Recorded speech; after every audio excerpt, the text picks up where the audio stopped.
மீனை கல் உப்பு போட்டு நல்லா கழுவிட்டு வரேன். கழுவிட்டு மீன் மட்டும் வறுக்க போகிறேன். நான் மீனை நல்லா கழுவிக்கிட்டேன். ஃபஸ்ட்டு லெமன் ஊற்றுக்க போகிறேன். செம்ம டேஸ்ட்டாக இருக்கும். உப்பு கொஞ்சம் போட்டுக்கிறேன், ரொம்ப உப்பு போடக்கூடாது.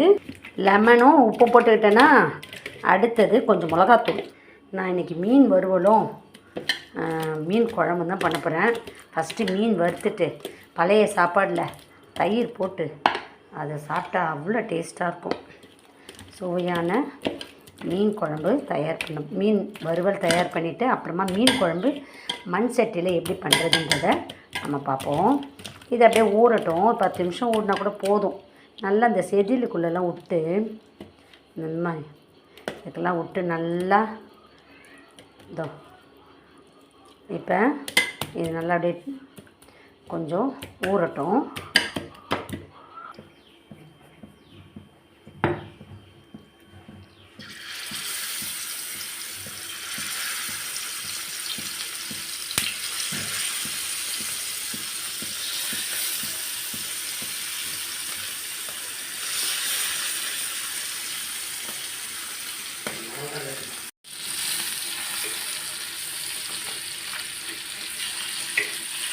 இந்த கடாயை விட தோசை கல்லில் வறுக்க தான் ஈஸியாக இருக்குதுங்க.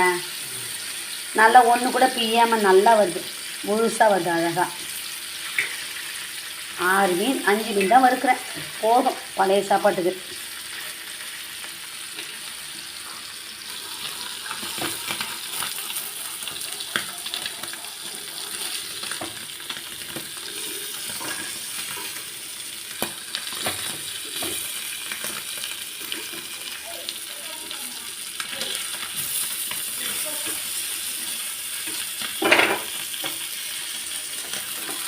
கறி வறுத்து மீன் வறுத்தாச்சா?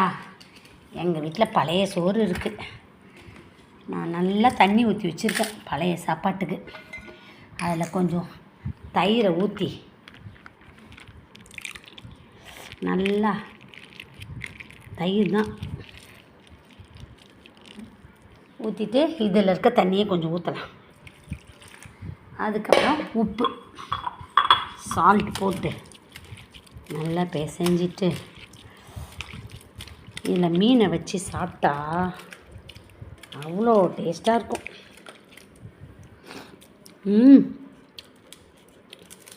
மீனை இப்படி பிட்டுட்டு சாப்பாட்டில் வச்சு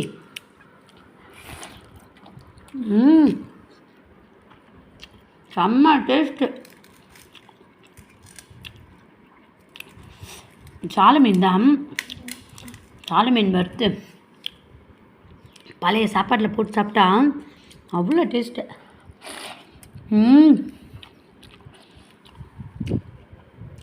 சூப்பர். இன்றைக்கி பிரேக்ஃபாஸ்ட் தான் நான் செய்த பிரேக்ஃபாஸ்ட். சிம்பிள் பிரேக்ஃபாஸ்ட் எங்கள் வீட்டில்.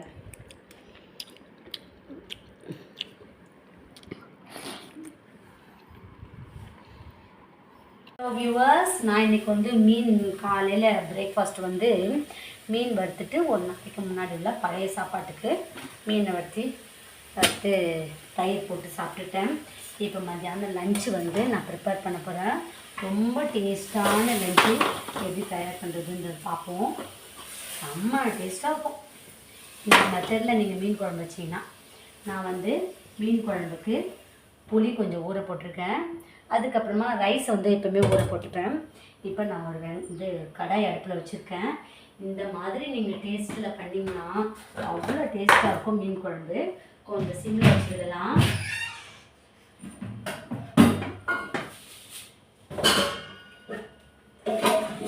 கடாய் சிம்மில் இருக்கட்டும். இப்போ நான் இதில் கடாயில் ஃபஸ்ட்டு கொஞ்சமாக தனியா போட்டுக்கிறேன். தனியானா கொத்தமல்லி விதை இது போட்டுப்போம். கொத்தமல்லி விதை போட்டுக்கிட்டேன், அதான் தனியா போட்டுக்கிட்டேன். நான் காஞ்ச மிளகா ஒரு 5-6 போட்டுக்கிறேன். ஒரு 6 போட்டுக்கிறேன். காஷ்மீரி சில்லி ஒரு 3 போட்டுக்கிறேன். 3 போட்டுட்டேன்னா அடுத்தது கொஞ்சமாக கடுகு, அடுத்தது கொஞ்சமாக சீரகம். நம்ம வீட்டிலே இந்த மாதிரி மசாலா அரைச்சிட்டு மீன் குழம்பு வச்சா அவ்வளோ டேஸ்ட்டாக இருக்கும். 2-3 சோம்பு. சிம்மில் தான் வைக்கணும், கையில் வைக்கக்கூடாது. வெந்தயம் போட்டேன்னா போட்டேன். வெந்தயம் போட்டுக்கணும் இல்லை, வெந்தயம். அடுத்தது மிளகு. இதெல்லாம் போட்டு நான் என்ன பண்ண போகிறேன், வறுத்துக்க போகிறேன்.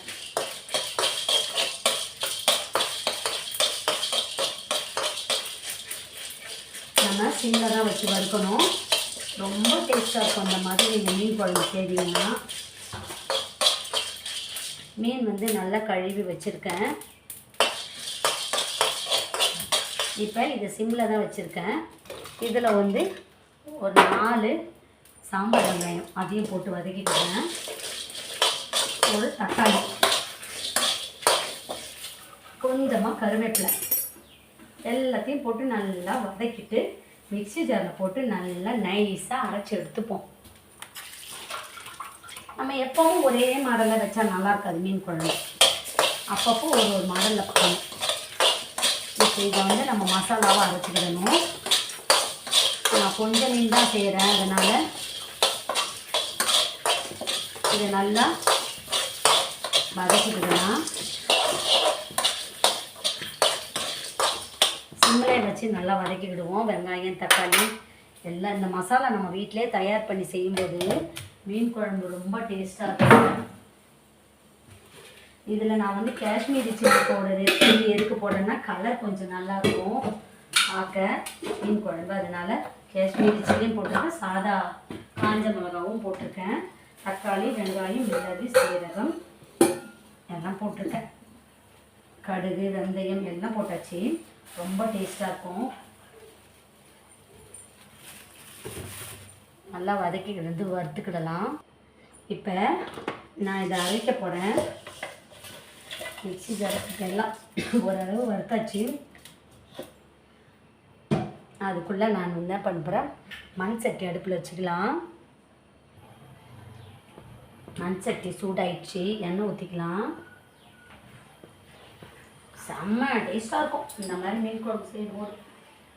இந்த மாதிரி செய்து சாப்பிட்டு பாருங்கள், மீன் குழம்பு ரொம்ப ருசியாக இருக்கும். நான் வந்து ஒரு 6 மீன் தான் வச்சுருக்கேன். மற்றது ஒரு 5 மீன் வறுத்தேன்னா 6 மீன் குழம்புக்கு. எண்ணெய் சூடாகட்டும். எண்ணெய் சூடாயிடுச்சுன்னு நினைக்கிறேன்.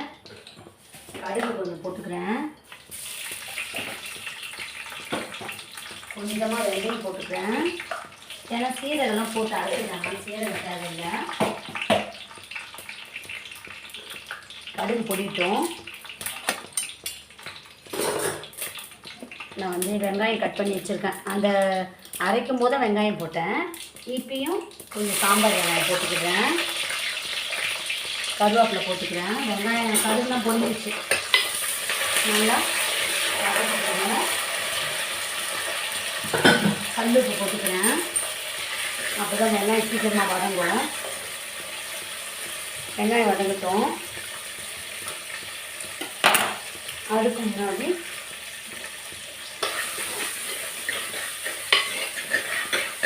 சுவையான மீன் குழம்பு செம்ம டேஸ்ட்டாக இருக்கும். இந்த மாதிரி நீங்கள் மீன் குழம்பு செய்து வச்சு சாப்பிட்டு பாருங்கள், அவ்வளோ டேஸ்ட்டாக இருக்கும். இப்போ நான் மிக்ஸி ஜாரில் அரைச்ச மசாலா நல்லா நைஸ் பதத்துக்கு அரைச்சிக்கிட்டேன். இதை காஷ்மீரி சில்லி போட்டு நல்லா கலர் பாருங்கள், நல்லாயிருக்கு.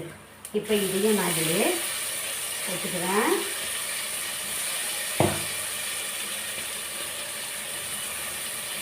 இந்த மிக்ஸி ஜாரில் புளியை கரைச்சி ஊற்றிப்போம். நான் கொஞ்சமாக தான் வைக்கிறேன், ஏன்னா ஒரு நாளைக்கு தான் மீன் குழம்பு. அதனால் இந்த மிக்ஸி ஜார்லேயே புளியை கரைச்சி, நான் வந்து கருப்பு புளி தான் யூஸ் பண்ணுறேன். குழம்பு அப்போ தான் நல்லாயிருக்கும். மீன் குழம்பு, கருவாட்டு குழம்பு, கார குழம்புக்கெலாம் புளி வந்து கொஞ்சம் கருப்பு புளி தான் நல்லாயிருக்கும். இப்போ இதை நான் கழுவி எடுத்துக்கிட்டேன். இப்போ இந்த ஜாரை கழுவிட்டு அப்புறமாவே ஊற்றிடலாம். அதுக்குள்ளே இது நல்லா கிண்டி விட்டுப்போம். சுவையான மீன் குழம்பு தயாராகுது. கொஞ்சமாக நான் மஞ்சத்தூள் போட்டுக்கலான்னு நினைக்கிறேன். சும்மா கொஞ்சோண்டு மஞ்சள் தூள் போட்டுட்டு 4 பச்சை மிளகா போடலான்னு பார்க்குறேன். எனக்கு ரொம்ப பிடிக்கும் மீன் குழம்புல பச்சை மிளகா போட்டு வந்தது. எல்லாமே இதிலே போட்டு வதக்கிட்டேன். நான் கொஞ்சமாக குழம்பு மிளகாத்தூள் போட்டுக்கிறேன். ஒரு கரண்டி தான் போட போகிறேன், ஏன்னா ரொம்ப காரமாயிட்டேன். பச்சை மிளகா போட்டிருக்கேன், காஞ்ச மிளகா போட்டிருக்கேன், மிளகுலாம் போட்டிருக்கேன், அதனால் ரொம்ப காரமாயிட்டேன். இப்போ நான் என்ன பண்ண போகிறேன், இந்த புளியை ஊற்றிக்கிறேன்.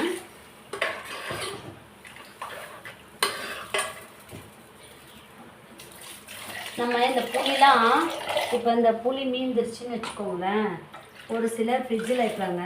ஃப்ரிட்ஜு இல்லாதவங்க இதோட நம்ம கல் உப்போ இல்லை சால்ட் உப்போ கலந்து இந்த மாதிரி உருண்டை நல்லா பிடிச்சி கல் உப்போ சால்ட் உப்போ என்ன கலந்து ஒரு டப்பாவில் போட்டு மூடி வச்சுக்கிட்டேன்னா அந்த புளி கிடவே கிடாது, நம்ம மறுநாளைக்கு யூஸ் பண்ணிக்கிடலாம்.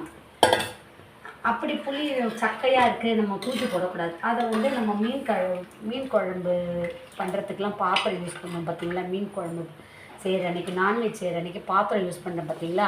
அந்த பாத்திரம் கழுவுறதுக்கு கூட நம்ம அந்த புளியை யூஸ் பண்ணால் அந்த மீன் வாடை முட்டை வாடைலாம் ரொம்ப வராது. ரொம்ப டேஸ்ட்டாக இருக்குது. சுவையான மீன் குழம்பு தயாராகுது. இது கொதிக்கட்டும். நான் கொஞ்சம் தான் பண்ணுறேன், நிறைய பண்ணல. இது நல்லா கொதிக்கட்டும். கொதித்த பிறகு மீனை போடுவோம். மீன் குழம்பு வச்சுட்டேன். மீன் நல்லா திக்கு பதத்துக்கு வந்துடுச்சு. இப்போ நான் மீனை போட்டுக்கலான்னு பார்க்குறேன். நல்லா வேகட்டும். நல்லெண்ணெய் ஊற்றி தான் இறக்கணும். இப்போ எப்படி இருக்குன்னு பார்ப்போம்மா டேஸ்ட்டு. செம்ம டேஸ்ட்.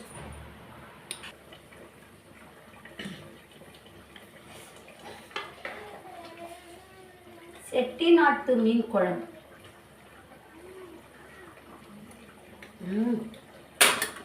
செம்ம டேஸ்டாக இருக்குது.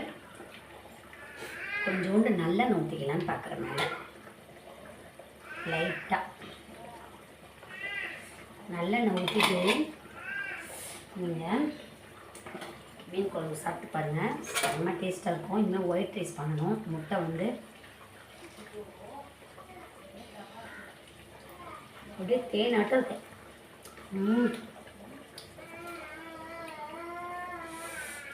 காரசாரமான செட்டிநாட்டு மீன் குழம்பு. செட்டிநாட்டு டேஸ்ட்டில் மீன் குழம்பு பண்ணியாச்சு. இனிமேல் ஒயிட் ரைஸ் பண்ணணும். இன்றைக்கி லஞ்சு இதுதான். செம்ம டேஸ்ட்டாக இருக்குப்பா. மீன் நல்லா வெந்திருக்கும். சும்மா கொஞ்ச நேரம் குளிச்சா போதும்.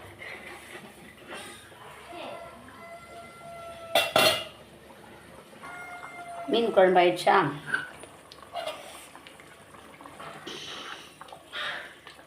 White rice. இன்றைக்கி லஞ்ச் ரொம்ப சிம்பிளாக தான். உங்களுக்கு இந்த லஞ்ச் பிடிச்சா சேனலை லைக் பண்ணுங்கள், ஷேர் பண்ணுங்கள், சப்ஸ்கிரைப் பண்ணுங்கள். தேங்க்யூ.